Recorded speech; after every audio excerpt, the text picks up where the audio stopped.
رمضان المبارک کے مقدس مہینے میں دن کی عبادت روزہ ہے اور رات کی عبادت تراویح ہے، اور حدیث پاک میں دونوں کو ادا کرنے کا حکم دیا گیا ہے۔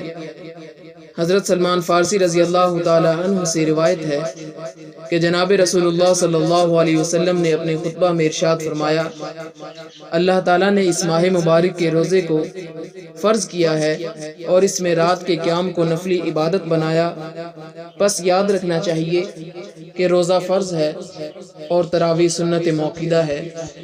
دن کو روزہ رکھنا اور رات کو تراویح میں کھڑے ہو کر ذوق اور شوق سے قرآن پاک پڑھنا اور سننا، اس سے مومن کے دل میں ایک عجیب کیفیت اور سرور پیدا ہوتا ہے۔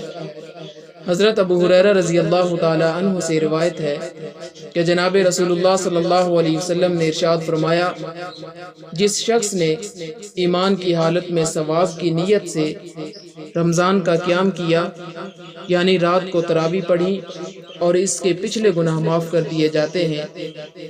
جو شخص روزہ رکھتا ہے اور قرآن پاک کی تلاوت کرتا ہے، اس کے لیے یہ دونوں قیامت کے دن سفارش کریں گے۔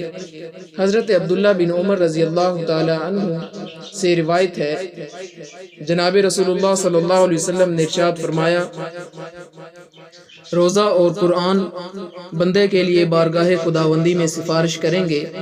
روزہ کہے گا کہ اے رب، میں نے اس بندے کو دن میں کھانے پینے اور دوسری خواہشوں سے روک دیا تھا، لہٰذا اس کے بارے میں میری سفارش قبول فرما لیجئے۔ اور قرآن پاک عرض کرے گا، میں نے اس سے رات کو سونے نہیں دیا، لہٰذا اس کے بارے میں میری سفارش قبول فرما لیجئے۔ لہٰذا دونوں کی سفارش قبول کر لی جائے گی۔ رمضان المبارک کا مہینہ جس کا پہلا عشرہ گزرنے والا ہے، یہ مبارک مہینہ بہت رحمتوں اور برکتوں والا ہے۔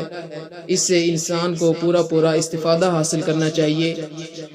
اپنی دوسری مصروفیات کو چھوڑ کر یا کم کر دین کی طرف اور اللہ تعالیٰ کی رحمتیں اور برکتیں حاصل کرنی چاہیے۔ اللہ رب العزت سے دعا ہے کہ اللہ رب العزت ہمیں اس مہینے کا ادب و احترام اور اس کی پوری برکتیں حاصل کرنے کی توفیق عطا فرمائے۔